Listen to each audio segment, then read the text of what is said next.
programs, and its website by the hosts, guests, and call-in listeners or chatters are solely the opinions of the original source who expressed them. They do not necessarily represent the opinions of Revolution Radio and FreedomSlips.com, its staff, or affiliates. You're listening to Revolution Radio, FreedomSlips.com, 100% listener-supported radio, and now we return you to your host.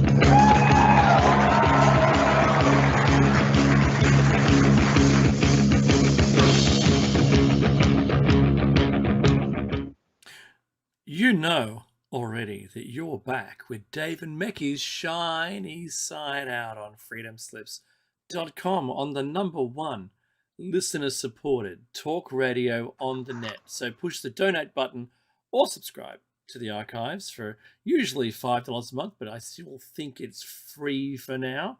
Get yourself some great merchandise from the station's website, which is freedomslips.com. Buy a CD of your favorite host shows for a previous season. Maybe get yourself an EMP-proof thumb drive with survival documents on it. Maybe a seed pack containing 75,000 seeds. But you know what you've got to do? Follow the instructions carefully when making a donation for a gift, because you might live in an area or a region of the world where importation of live seeds or viable seeds is not allowed. So Australia. Yeah, Australia's one of those. We're an island. You'd think we can keep pests out, but not the virus. But good luck with that. But follow the instructions carefully and understand your local quarantine laws. All right, not virus ones, but the importation of goods. All right, thanks for listening to Revolution Radio. Awesome, by the way. Thank you very much. And this is our 500th show. 500. Now, this is a quick intro connecting the dots. And Dave, if you want to take us through our short topics we've shared with our listenership and maybe some of our guests, I will then take us down the rabbit hole. And from there, we'll just freeform it. What do you say? Yeah, completely. I'm just going to bring up our own website, which I'm paying for. So check, just threw that out there. Yeah. Did I say that out loud? Did I? All right. No. Luckily, it's all in my head. All right. So some of the things that we've discussed over the 500 shows, ancient high civilizations. So we're not the first to be a technological civilization. Ancient tech, gold, specifically ORM, or orbitally rearranged monatomic elements. Very important that you understand what that is, and we've got a show in our archive for that.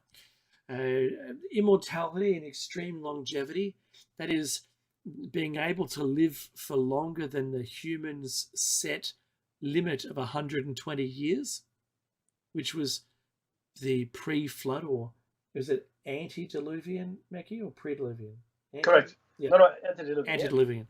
That's right. So the antediluvian lifespan was forever. So they were basically immortal. And there's still some creatures on the planet right now. There's a shrimp and a jellyfish that we know of, which are immortal. They cycle between being juvenile and mature continually, and they'll live for as long as they're not eaten by something. So that's interesting. One of my favorite topics, though, UFOs. Mecky loves this one, and that's the dating problem. And that is not going out on a date or a first date or second date or first, second, and third base, whatever you want to call it. This is about how to date something that you find. Is it relative dating or absolute dating? And then when it comes to fossils and fossil records, and do you do it because it's the soil layer it's placed in? Was it disturbed above it? So, Mecky, some of these out-of-place objects were found beneath lava flows in sedimentary rock, where there was no displacement or way to put the fossil or the object down there. No disturbance. No disturbance whatsoever, and yet there it is. And these are too hard bastard, and bastards and baskets. Bastards! Bastardo. And they're put into a large pile, and the pile is ever increasing, quite large, and quite a problem. If you look at it, you'll find so much that doesn't fit the narrative that they're now squirming in their chairs. And that's why there was a cave, Meki, where humans have inhabited the cave for 2 million years. Hang on, that doesn't make sense. That can't be a thing, because we're not supposed to have been around that long. But there it is. There's the carbon dating of all the fireplaces, all the bones, and all the food carcasses, and even the evolution of the creatures they ate are visible in his cave. Crazy, right? Cohabiting with Neanderthal as well. Then we've got crazy things like, which I believe in as well, Yeti, the Alma, the Bigfoot, the Sasquatch, the hairy man in Australia. All of these things are just different names for the same creature found all around the world that just turns up from time to time. We've spoken about that. Cryptozoology. We've got, big cats and dogs. We've got obviously we have the Bigfoots and Sasquatches, but there's other creatures like what's the Black Panther make it? The other one. There's Chupacabra. Yeah, the Chupacabra, Mothman, for instance, and then there's things that have been seen and documented, like pterodactyls flying up until about 200 years ago in the US. Yep. That everyone seems to have ignored. What about Meki? This one, I loved this one. The dimensional shift of not only the artifacts but people's personal experiences, where you seem to be really close between two different realities, and you cross over and have an experience and come back. That's something that's had me. I love that guy that gets on a plane with a passport, and it doesn't match the current timeline when he gets off the plane, and he can't speak the language, doesn't know what's going on. That's a crazy one, and when we see it expressed in the Mandela phenomenon as well, I sent you a new Mandela one too, Meki. Oh, I love those, and I've shifted. Now this is going to sound crazy, everybody. Yeah. I don't want to interrupt. No, this is great. It fits right in. I've shifted a number of times now in my life, and recently I shifted a couple of times. And I hate to say this, but every time I shift, Dave just seems to be you're worse off. You're just worse off. My health keeps going. Reality. Every time he shifts, my reality is getting worse. And the thing is, we Stop talk it all the time, right? Meki. Yeah, I know. I don't want to. We talk all the time, so I know what's going on, and we talk about our families and what ails us, etc., etc. So I'm pretty au fait with what goes on with Dave, and once in a while something new pops up, and why didn't we talk about this before, Dave? Meki, have you always had this? Yes. Yeah, that's right. So just the other day, Meki said he had another shift, and then I ended up having to rush my daughter to hospital, and I wanted him to stop having the shifts. It's yeah. So that was the man from Torrid, right? That one. Then there's the eyewitness accounts of people who just woke up one morning and went to work, but they don't work in the office that they've been working in for the last 5 years, and they were just a menial worker rather than the manager. Like all of the time. All the events that led them to become a manager just never happened. Yeah. And then they went to get back in their apartment and someone else lives there. Like, what happened? Yeah. And just on that, I wonder, and we spoke about this before, especially when we did the show on this dimensional shift phenomenon, or phenomena rather, how many people are locked up in our institutions, mental institutions, right? Mm-hmm. That are simply dimensional travelers. I mean, it could be called schizophrenic because they're saying, "Oh, this is not my world. I don't belong here," or whatever it might be, right? And maybe the people that are saying, "Well, I am a dimensional traveler," none of this makes sense. Clearly you're having some kind of breakdown. We're just going to medicate you and park you in front of the large window. Bingo. The yellow one stopped me from screaming. I like the blue pills. They taste like burning. One of my favorites, apart from the other dimensional shift ones, and one of my favorites is the two ladies. One goes into the toilet cubicle and is interrupted. There's no one there, and interrupted by a person attempting to leave, and is shocked because it's only a very small bathroom, and there was no one in there. It's only a one cubicle bathroom, and this person pushes them aside to leave. Confused she was when she was leaving. Like, why are these people here now for some reason? And she was dressed in a similar way, only to be, it just confused everybody at the scene. Like, how the person couldn't have been in the room because there was no one there, and then suddenly this person just disappears from thin air to walk through, like there was a Stargate or a gate that led them into that room. Sci-fi kind of helps us explain it with our words. If sci-fi didn't exist, we wouldn't have the words to explain these events. Yeah, that's the best way of putting it. Otherwise, I'd be, Ezekiel with the wheels and the thing, and there was the shield that was flying, and eyes all around. Yes, that's it. So and two heads, one of a lion.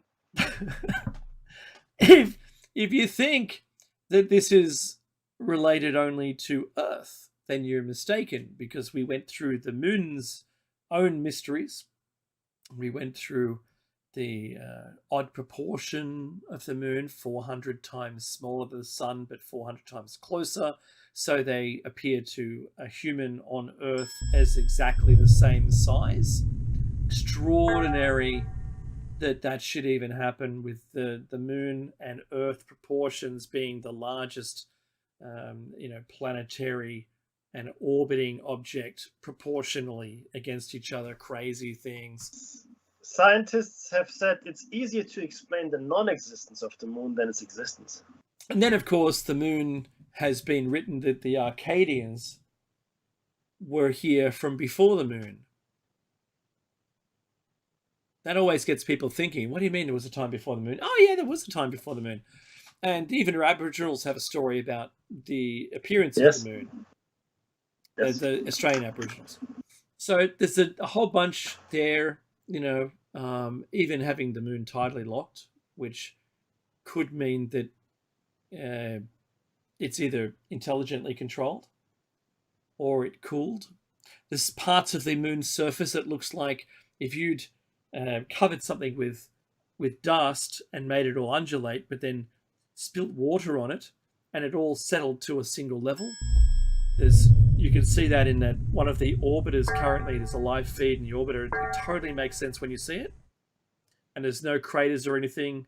There's no impacts within that fresh, leveled out surface, which would be consistent with, maybe if a large object, they talk about this, Mackie, physicists talk about this, and they said if a large object hit an ocean, that the incoming splushing, that's a technical term, of water returning back, because if it cavitated a 29-mile wide crater, just like the one that hit in the southern Indian Ocean, then when that water flooded back onto itself, it would actually make a spurt of water leave our atmosphere.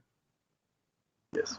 And if a globule, I love that word, if a globule of water was then ejected from Earth, it's actually possible that it could make its way all the way to an orbiting moon, which then it collides with. Makes total sense. But then, of course, the moon, Mackie, it's hollow and it rings like a bell, and there's a whole bunch of stuff going on. Yeah, it's all that. Yeah. Oh, yeah. Yeah. Right. So, of course, that marries in with the potential of NASA cover-ups. So, did they actually land on the moon in, July 1967?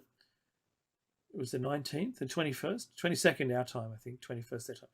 So did they land there actually on that first mission, or was that just to save face against the Russians, and basically that halted the Russians, space race to put men on the moon. They did land an orbiter there, but they didn't land any men. So is that what happened? Is that truly what happened? Because it's more than possible that they faked the first one and then went back because that relaxed the atmosphere. They could, no pun intended, they could then do it in their own speed and get them there up until in the mid-70s.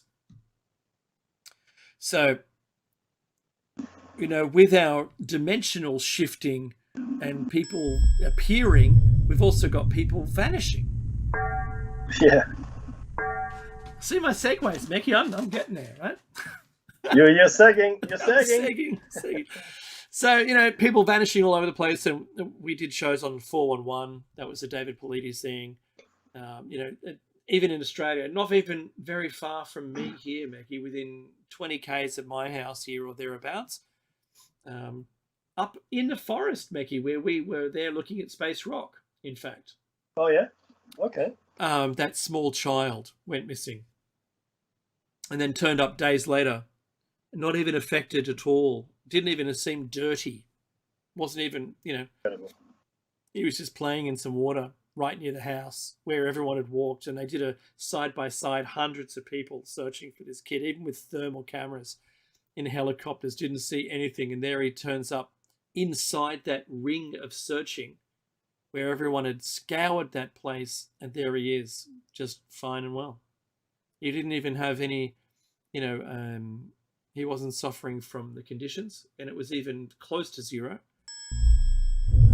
during that period of time. Crazy. And it happens everywhere. It happens all around the world. There are more people going missing than people are willing to admit. Certainly, the data isn't being pooled into a single place, and the people doing research on this, like David Paulides, have a really hard time trying to get the data together. They're being actively blocked from investigating it. That's right. Really odd if you think about it. Yeah, that's what he found. Yeah, absolutely. Then I'm going to change the number by one and say 912 and false flag operations. So we're aware, Mekki and I are aware, and as you are too, that false flag operations began, World War II. It was it the Korean War with the Bay of Tonkin? No. Vietnam. No. That was the Gulf of Tonkin was Vietnam. Yes.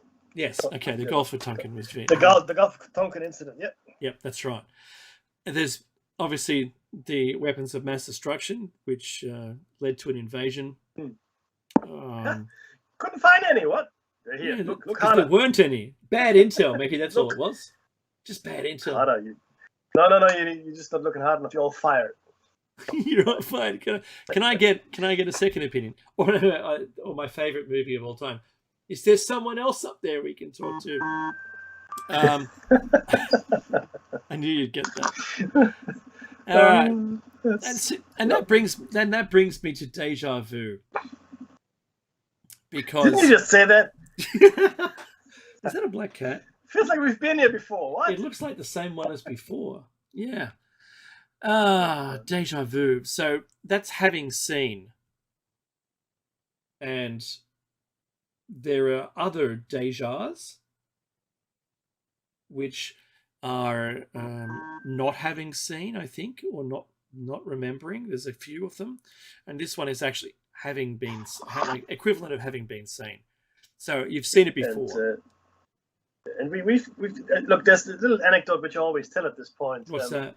Not that we are falling into routine. Remember, I had a déjà vu, and in my memory of what was going to happen, a certain thing happened, and I didn't do that certain thing. I did something else. It was a very mundane thing. It was I think it was taking a cup or a plate out of the cupboard or something, right? Except I didn't. So in my déjà vu, that's what I did. It plays in my mind. Okay, I'm going to do this, but then I'm not going to do that. And it was a jarring feeling when I did what my déjà vu told me. Yeah. I know, right? But it really felt like in the old days when we used to listen to records on our record player, and the needle is skipped a couple of grooves. That kind of feeling and sound. That's what it felt to me. There was no sound per se, but inside of me, that's what it felt like. And like I said, like changing rails, mundane. or changing tracks. Yeah, completely. It's a completely mundane thing, But it was a very odd experience. So if you could describe this, and I know Mecky and I talk about this all the time, right? So if you've got two realities that kind of overlap, like a Venn diagram, and the deja vu window is usually very small, and if it happens that you're in that window and you get a choice, and your action determines which choice you end up following from that point forward. It's a decision point, like in a game with no save, right? You can't save it, make the choice, and go, oh, that was the wrong one. I'll just go back to my save game and I'll choose the other one. It switches rails or switches your reality. So Mecky and I have postulated what reality or what change that would have made going forward if he'd made the other choice as well. Because everyone who experiences deja vu has... it isn't simply a memory of something. There's a feeling associated with it, and it grows from the point of sensing it originally to the point in which the thing occurs. You know it's there. It's hit its peak of the feeling, and then there's the thing that happens, and there's a very short window between the start and the end of that thing, whatever's going on. So for me, I was sitting in a party. I observed it, and I had no other action in it other than to comment to the person next to me when I saw the scene, and it was like someone had pushed play on a scene a couple of seconds ahead already for me. I didn't know it in advance of experiencing it. It was only the 5 seconds, or 3 to 5 seconds in advance of the scene. I actually witnessed like I was watching a pre-roll of the event occurring as someone walked across, and there was some shouting, and then everyone was going to walk back to the kitchen. And as soon as the first thing started, I said, they're all going to walk into the kitchen in a minute. You watch. And when it happened, I see, I told you. And it didn't mean anything to the person I told. They were not concerned with me. In fact, probably a little alarmed from my discussion, rather. Because what the hell are you talking about? Right? You're a crazy person. But I knew it was going to happen. I knew that was the scene set up. I knew what was going to happen next. And it's like watching a TV show you've just seen. So, yeah, crazy. Deja vu is crazy. And I know I've had it a lot, but I've always run with whatever the outcome was I saw happening. You rebel. Do the opposite. Next time you have a deja vu experience, do the opposite. If you get that opportunity, like it might be a fraction of a second, whatever it is, do the other thing. I'm going to throw Mandela effect in. Good luck with that. Yeah, I know, right? Suddenly, Britney Spears doesn't have a boom mic in "Oops, I Said It Again." Oops, I Did It Again, right? But so on the bright side, there might be no Kardashians. So, well, the only way is up, Becky. Right? The only way is up. I'm answering in the form of song titles today. All right, so ghosts. I've got a little anecdote with a ghost that sat down on the bed where I was expecting my long-suffering partner coming home from work and joining me. But who I thought was her sitting on the bed, it wasn't. There was no one visible. And I turned over to say hello and just to discover no one there. The bed was depressed like someone was there. I felt the bed move like someone had sat on it. But since I couldn't see them or hear them, I had to sadly announce to them that I was incapable of seeing them or hearing them. And if they weren't a relative, would they mind moving on? Because I can't help you. Imagine if you were the beacon that they, oh, this person will help you. Go and visit them, with your troubles after your death if you don't know what's going on.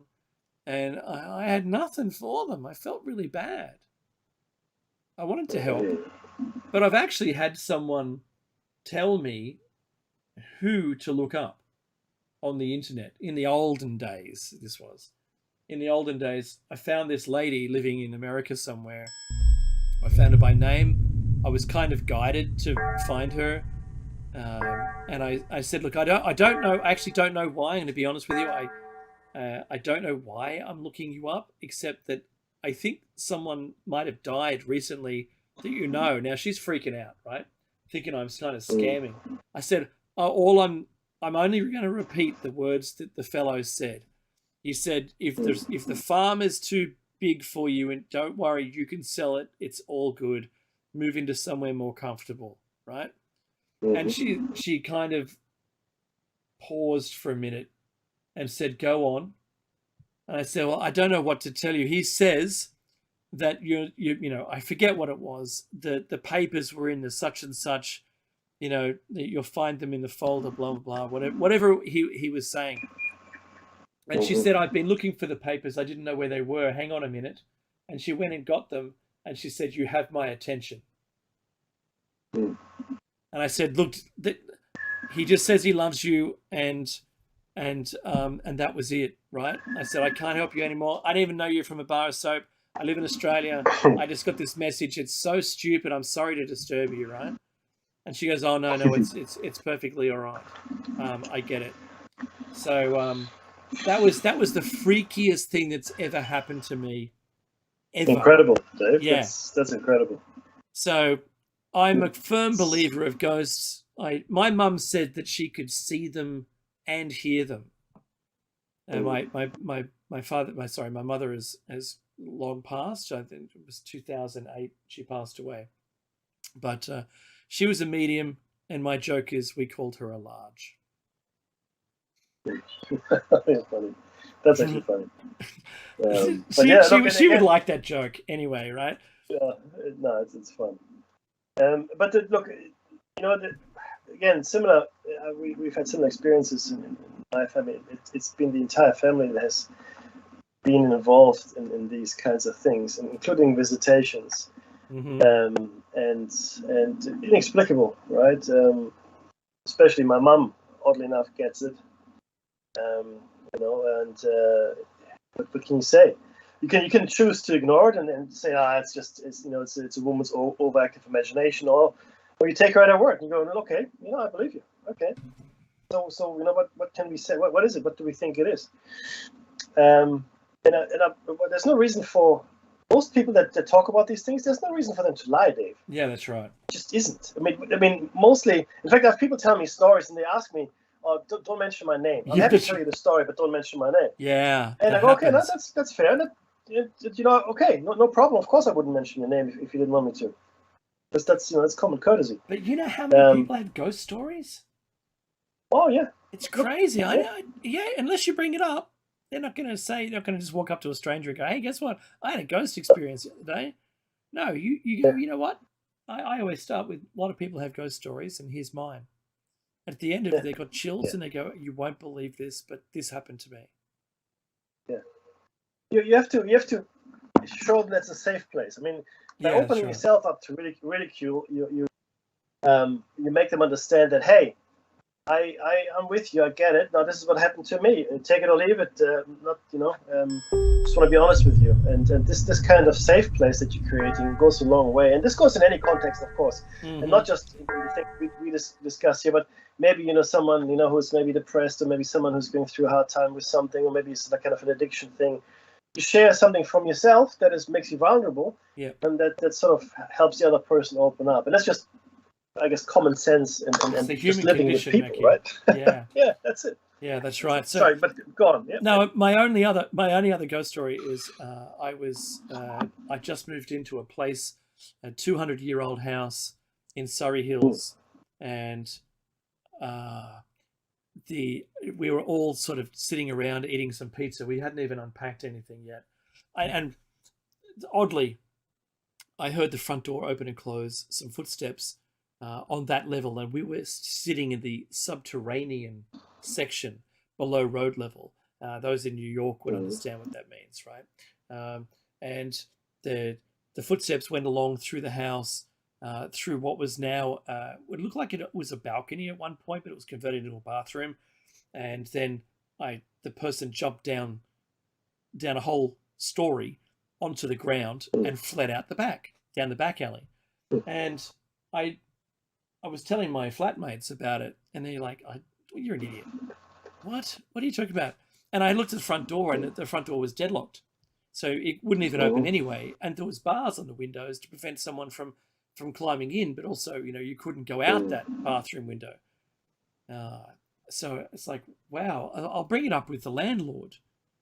And he goes, "Oh yeah, the lady was killed. Most people who move in see her." Oh my God. And when my mum moved in, we had a beautiful chair. This was a marble fireplace, and seated kind of in the corner on the angle, yeah? And the bed faced, like your feet would be closer to the fireplace. And my mum, when she stayed over, she had to turn the chair around because the old lady was sitting in the chair and just staring at her like a full body apparition, if you're a Ghostbusters fan. And I just like, what? Really? Was that going on? Because I'm looking at the chair and I can't see anything. She goes, "Oh yeah, it gets freaky after a while, Dave." She said, I just wanted to go to sleep, And no doubt my mum was having great conversations with her. But yeah, something else. So Meccy, this is one of your grand topics, and there's the mind-body problem. Yeah, look, we have for the longest time done our best to separate the mind and the body. So for the most part in the recent history in the Western world, we look at ourselves as flesh robots, right? And the mind is just a byproduct of our biology, right?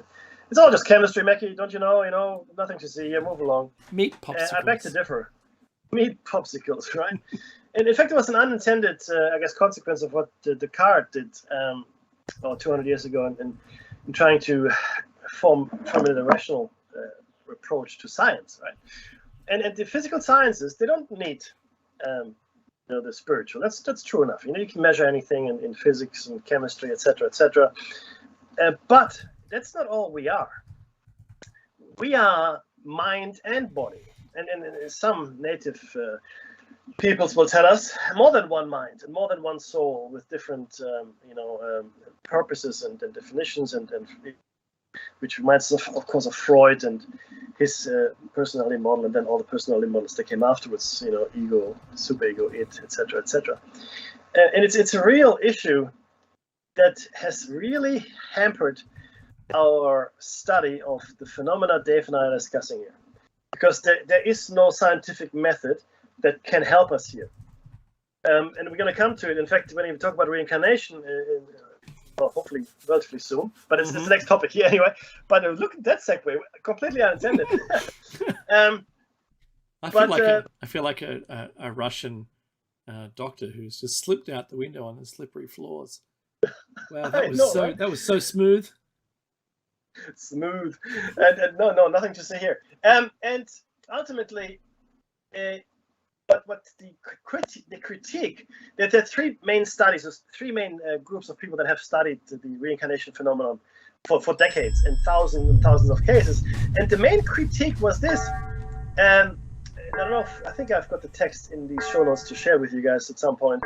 The critique was that our science, our methodology, is no good in evaluating it. Look, the research is solid. You've done great work in the field. You've gathered the data. You've analyzed the data.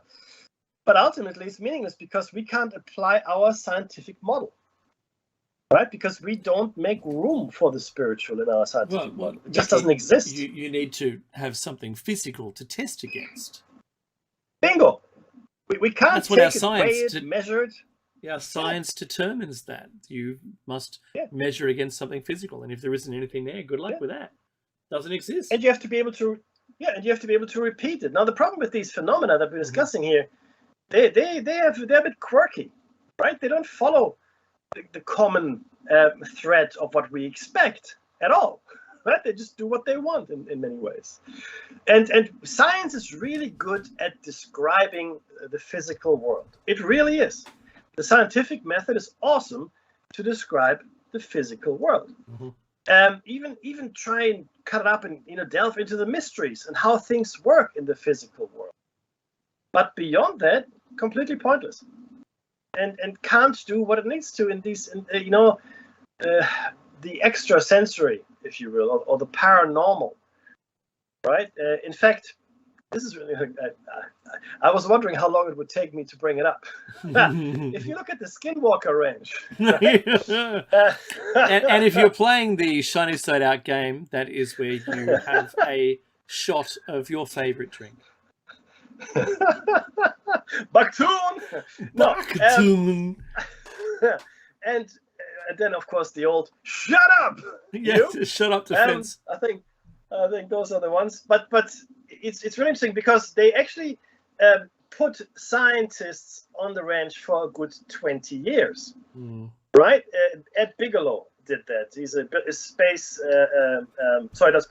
aircraft engineering mogul, billionaire. Pioneer. He bought the ranch. Yeah, he bought the ranch and he had people on there. He hasn't.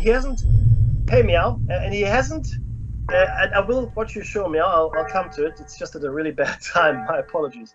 But he hasn't shared all of his research with us. He hasn't. Okay, he just hasn't. And now there's a new mob on it, and I keep talking about it. But I really urge you all to watch it. It's a phenomenal program on TV, and I'm not really one that endorses TV very much, but this blew me away. It really did, with both the openness and all the connections that are being made as well, with Freemasonry, with the UFO phenomenon. There's a whole raft of things, and also the science that's at play here. So science can go a certain way and measure certain things, but at some point, these are all scientists, by the way. Right? These are actually trained scientists in the classical sense that are on there, including security people and others.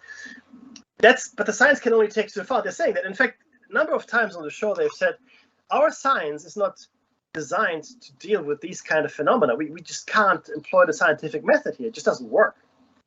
And the deeper they get into the mystery and the whole ranch setup and what happens there, the more mysterious it becomes. And it actually had physical effects on people. Some people got injured, physically injured by the ranch through strange radiation spikes and even odd growths that happened in their head when they were exposed to certain sites. Yeah, no, it's a thing, right? They actually went to hospital and they had physical evidence for the injuries they sustained.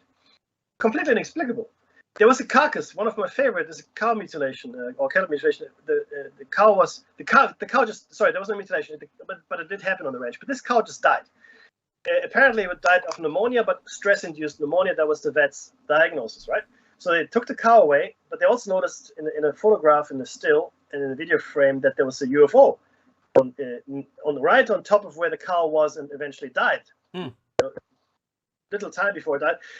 But again, no mutilation, just died. So they took the carcass away in the first season to a far part of the ranch. So I guess the predators would come and to take care of the cow. But a year later, not a single predator has touched that cow carcass. Wow. No insects, no maggots, no flies, nothing. They took what was left of the cow and analyzed it. They couldn't find anything wrong with it. I mean, the theory was maybe it was irradiated, or maybe there were toxins in the cow, or whatever, right? But no, none of that was the case. It is compelling. And creatures have a sixth sense, to be honest with you. Yeah. Maybe they listen to it. I think we have it, but we don't listen to it very often. You are 100% correct. In fact, we have been actively discouraged from listening to it. That's right. 100%. But sorry, keep going. So that's the mind-body problem. We don't have the science to investigate these phenomena, and we make fun of the people that do. So the reincarnation phenomena, which I'm really passionate about, was easily dismissible. It really was, unless you look at the data. The moment you start looking at the data, you become astounded that a child of 4 years old can know their name, rank, serial number, ship, flight number, crewman, and method of death, and assert that their current name assigned to them in this time around is incorrect, but rather the name of themselves before they passed away in the former life. This was one of the most documented cases.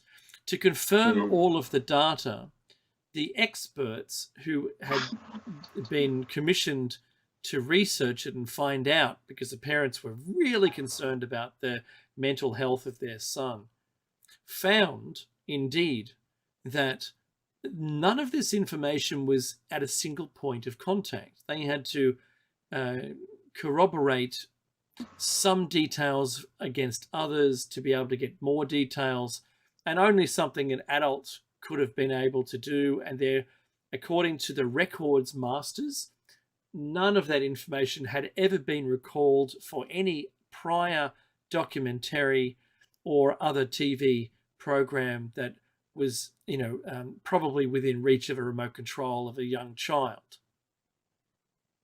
None. And it was the first time that this data had been put together. That's what I'm saying. Another really good case was a young girl who was driving home with her parents and who'd been saying that she was someone else, just suddenly said, "Hey, I'm almost home." And they're looking at each other going, "What? No, we're miles from home." She goes, no, turn right here and second left and right behind the train tracks here. That's it. That's the house I lived in.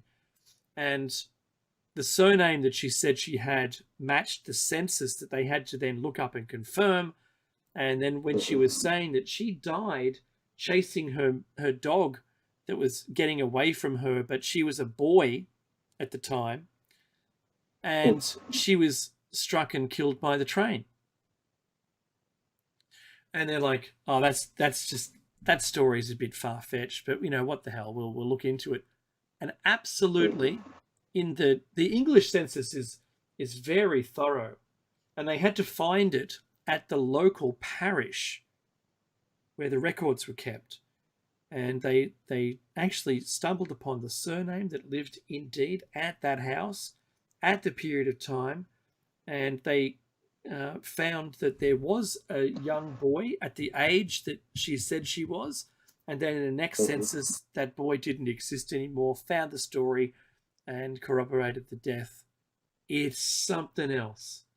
Now, Yes, Becky and I we've interviewed a reincarnation fellow that lives in Australia and has been researching this, and he didn't give me these two examples. He gave me another set, which are just as easily compelling as these. Now, I use those two because they just could not be made up unless you were that person. You couldn't know it. None of the data matched anything that was currently out there. So for me, I'm 100% on the reincarnation thing. 100%. Well, I'm with you on that. If there was a higher number, I'd be that. 5,000%! Because it's not even possible, right? I had one boss telling me, "Well, what we need is 110% effort." And I've calculated it, he said. I've calculated it. And I'm looking at him going, "You're an idiot." Right? It's not even possible. You can't. I didn't say any of these words, though. I go, "Oh, yeah." I said, "Oh, yeah." I wanted to see how far he was willing to hang himself with these stupid numbers that he was presenting me, right? And he said, "Look, all you need to do is have, 5% a day extra, blah, blah, blah, do this, do that," right? And I go, "Yeah, sure." And I never did any of it. But to be honest with you, the guy was an idiot. What he was trying to do was see if I was a complainant, which I wasn't. I'm compliant, quite the opposite. And I just did whatever he wanted to do, and it was fine, right? He knew me. And he let go everybody else on the team. Wow. I was the only one left. And I don't know why that is. Maybe he just liked me. I don't know. Maybe he was told to keep me and fire everyone else. It's your boyish good looks and your golden locks. They're long gone. All of those are long gone. All right, so that leads me to the question. I'm going to throw this one to you, Mackie, but I'm going to ask you a question and see if you got the answer for this. And that is 5. Pepsi, the leader. All right, partial credit on Pepsi. And the leader was the right answer, but not for this question. It's always the right answer. But this was, who is the only registered remote viewing champion out of Montauk? Uri Geller. Bingo. Uri Geller. Top He actually marks. is, believe it or not. Thanks, Mike. Look, the next thing that we discussed, or that we covered in the show, were, of course, extrasensory perception, remote viewing, which all go hand in hand. The ability to astral project your consciousness into a far place and view it. And some believe that the program was taken so far that you could actually physically affect the environment you were viewing. But that was extreme. There's not a lot of good evidence for that, but there was an extreme but kind of it was case. called remote killing. Correct. And if you've read the man, was it the man who killed goats? There was a movie with George Clooney, the man who stared at goats. All right, which yes, was the man based who on a stared at book. goats, yeah. Which was based on a book by Ron Johnson, who wrote a number. Who was actually an investigative journalist, a British guy who wrote a number of books, and one of the books was called "Living with Extremists." The book was called Them, and then Living with Extremists. So he actually embedded himself in the KKK and in terrorist cells and other with David Icke, even, believe it or not. Yeah, right. Okay. And he in this particular book he followed the efforts of the American Army to create the 21st century warrior, the spiritual warrior. So the Stubblebine, Major Stubblebine, all these characters in the movie that you see, like portrayed by Clooney and others, they're real people. Wow. The American Army did try this, making they did. People walk through walls. And there was this one martial artist, part of the American Army, that purportedly killed a goat by staring at it. So these experiments happened. Montauk happened.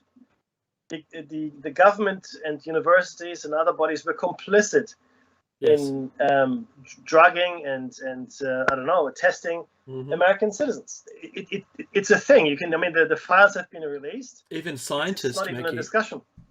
Yeah, absolutely. It's not a discussion point anymore. It happened, right? Do we trust our government? Sure. Why not? I love the like you said. But read between the lines, guys.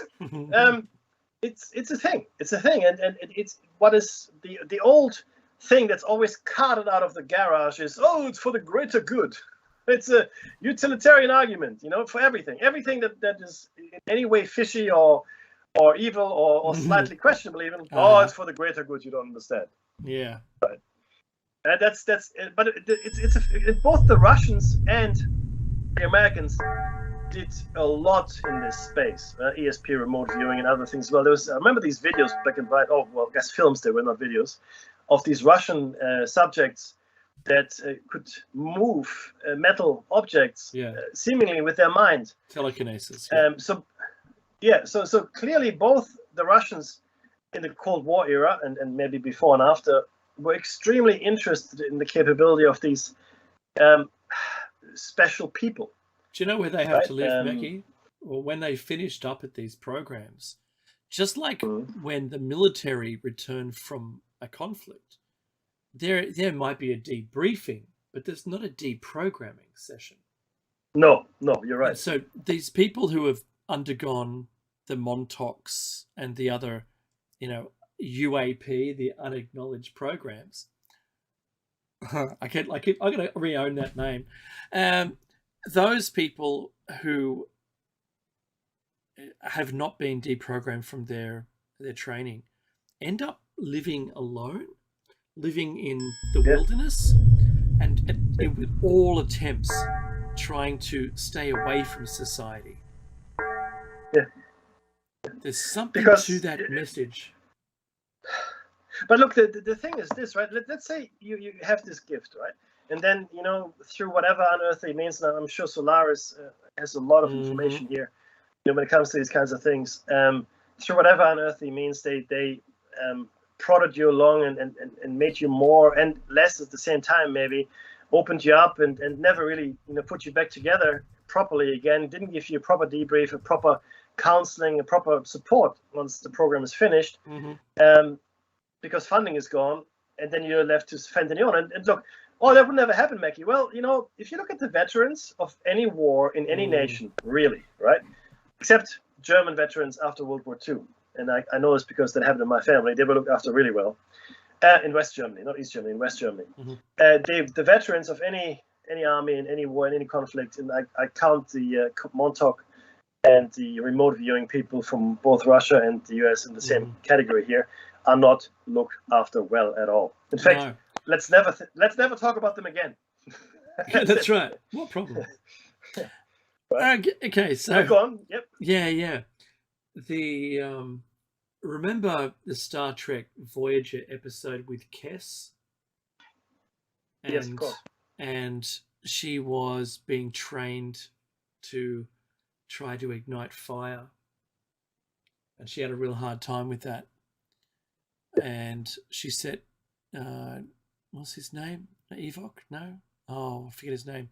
Tuvok's face on Tuvok fire. Yeah. Because she couldn't control it.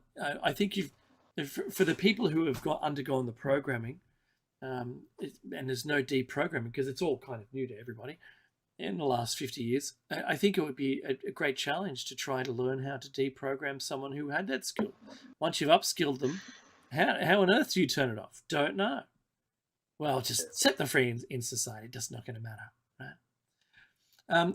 One of the things they did to Uri Geller was try to discredit him publicly. So the ridicule started. He was a good name, a big name for a while, and then, it kind of disappeared. That's why we all know who it is. Yes. We all know Uri Geller and the spoon bending guy, right? Yeah, that's it. Yeah. So, but what we didn't know was just why he was who he was, being trained and being quite successful at remote viewing. So, Mickey, one of the most passionate things, this is the setup, most passionate things that we like to talk about is the power of the separation between this world and our dream state world. Yes, absolutely. Because, it's yours, buddy. No, it's yours.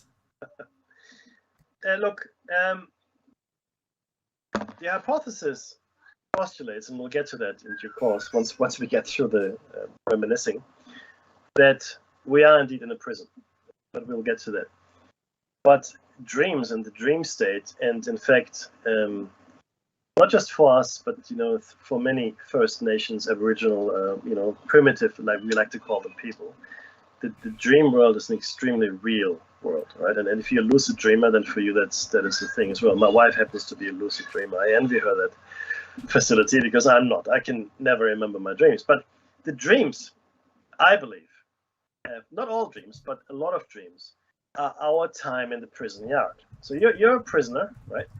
And the only time you get out is, for an hour or two of exercise, right? That's not normal, if you're in solitary confinement. And our dreams work in the same way, in my opinion, right?